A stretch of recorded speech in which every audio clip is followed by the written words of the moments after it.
Good evening, friends. My name is Ariana, and I'm the host of the Sleepy Time Cafe, the perfect place to unwind, relax, and drift into sleep. We're starting tonight by brewing some blueberry rooibos tea, which I haven't tried it yet, but seems very delicious. And then getting into Sleeping Beauty, a classic.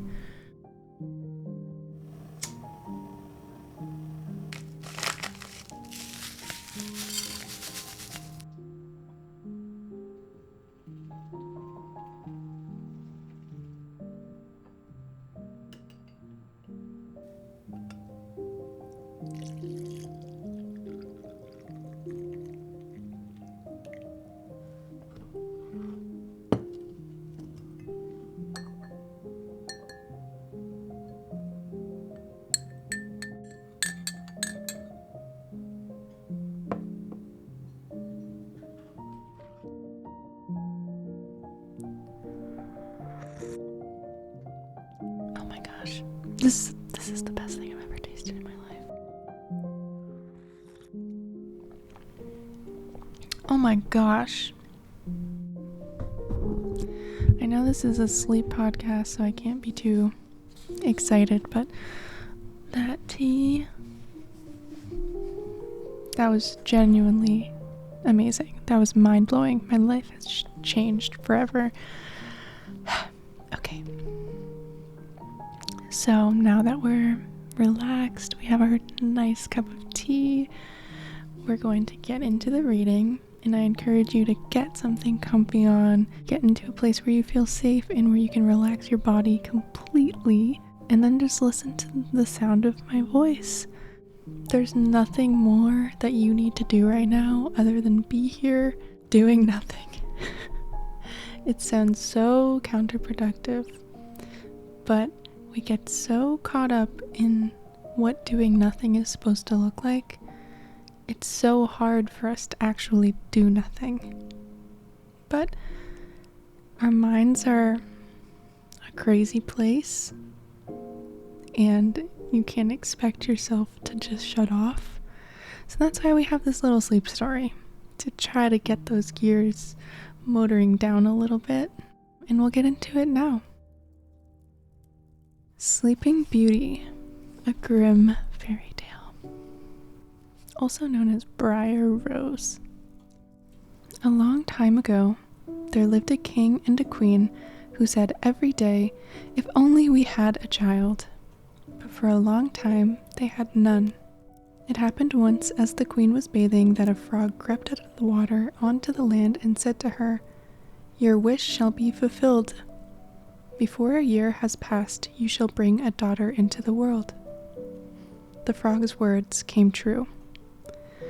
The queen had a little girl who was so beautiful that the king could not contain himself for joy, and he prepared a great feast.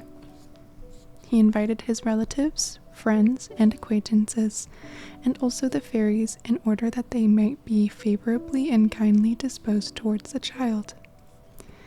There were 13 of them in the kingdom, but as the king had only 12 golden plates for them to eat from, one of the fairies had to stay at home. The feast was held with all splendor, and when it came to an end, all presented the child with a magic gift. One gave her virtue, another beauty, a third riches, and so on, with everything in the world that she could wish for. When 11 of the fairies had their say, the 13th suddenly appeared. She wanted to revenge herself for not being invited. Without greeting anyone or even glancing in company, she called out in a loud voice, "The princess shall prick herself with a distaff in her 15th year and shall fall down dead." And without another word, she turned and left for the hall. Everyone was terror-stricken, but the 12th fairy, whose wish was still unspoken, stepped forward. She could not cancel the curse, but could only soften it, so she said, "It shall not be death, but a deep sleep lasting 100 years, into which your daughter shall fall." The king was so anxious to guard his dear child from the misfortune that he sent out a command that all of the distaffs in the whole kingdom should be burned. As time went on, all the promises of the fairies came true. The princess grew up so beautiful, kind, and modest that everyone who could see her would just fall in love with her. Now it happened that on the very day where she was 15 years old, the king and queen were away from home and the princess was left quite alone in the castle.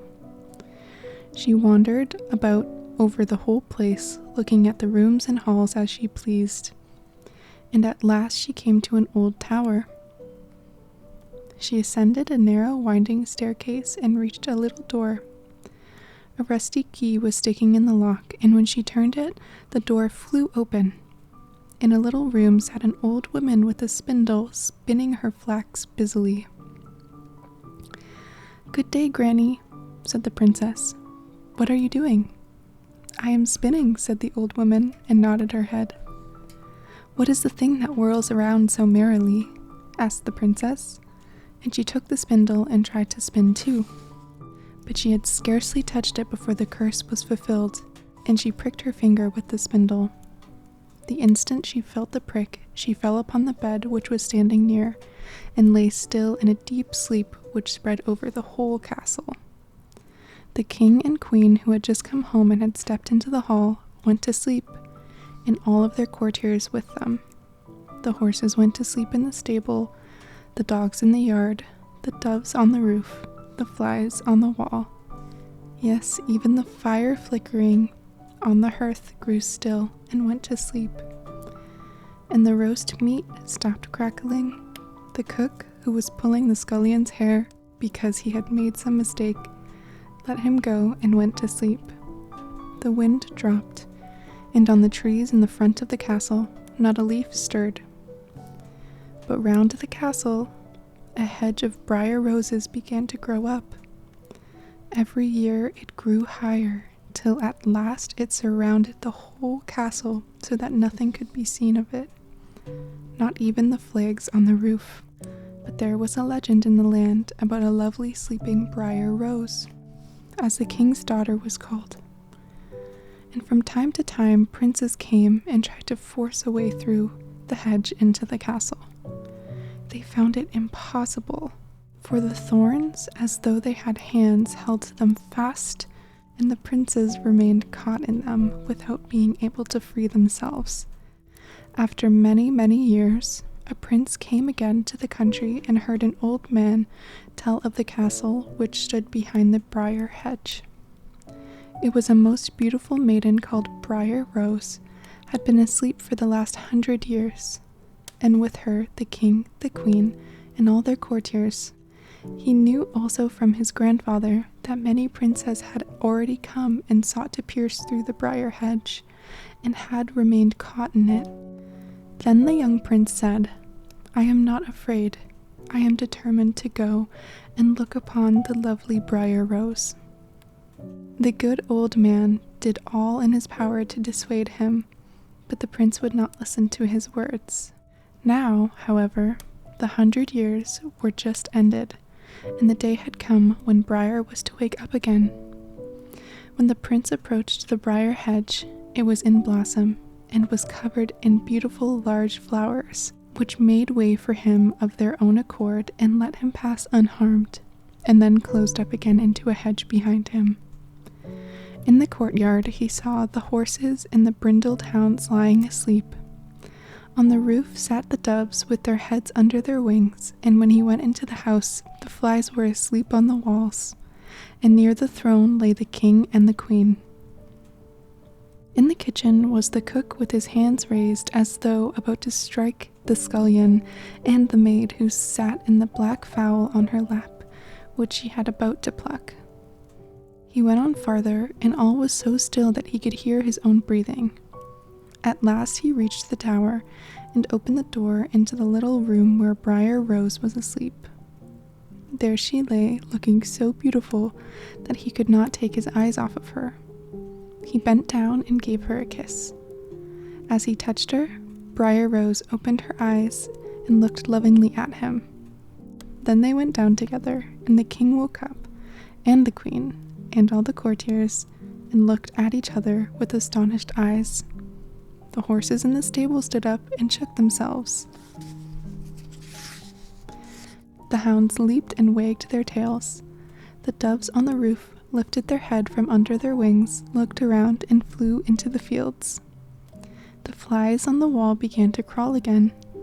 The fire in the kitchen roasted itself and blazed up and cooked the food. The meat began to crackle, and the cook boxed the scullion's ears so soundly that he screamed aloud, while the maid finished plucking the fowl.